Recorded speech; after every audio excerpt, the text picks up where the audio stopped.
Hi, since your child is newly diagnosed with diabetes, I would like to go over some information if that's okay.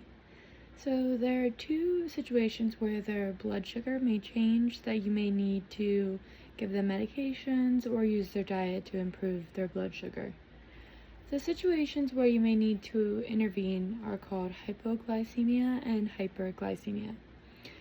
Hyper Hypoglycemia is where you check their blood sugar, and this may be by using a glucometer or if they have a Dexcom on their arm. And if you check it, it is below 60 milligrams per deciliter. This may cause them to show signs such as hungry, shaky, cool skin, pale, change in their emotions. They may be very irritable, and in severe cases, they may actually become unconscious. For this, you want to give them a snack. You can give them a snack that tends to be around 10 to 15 carbs. And examples of this is like 4 ounces of orange juice or 8 ounces of milk.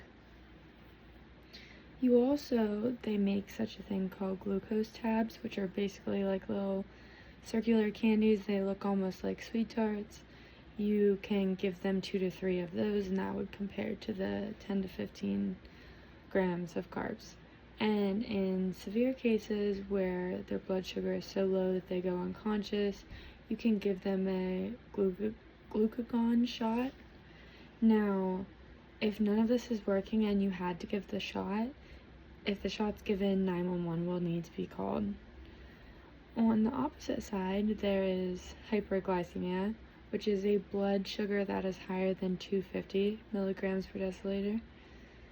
If your child is experiencing hyperglycemia, you may notice that they're very thirsty. They may have nausea, vomiting. They might be complaining of abdominal pain. They may be warm with red skin. They may have fruity breath, and they may be extremely tired. If they have high blood sugar, you can have them chug water.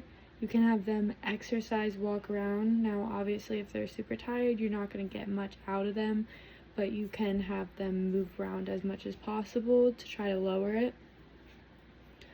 And these can possibly help if they do not have any insulin left to give. They're not quite at their time for you to give insulin.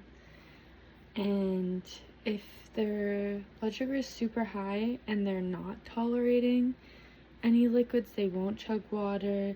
This is a medical emergency, and you should be calling their provider to see what the next steps are. Every child is different, and some foods or treatments may work better than others, and it will take some time to get used to how their blood sugar changes and kind of notice like a pattern for them. So with that, do you have any questions?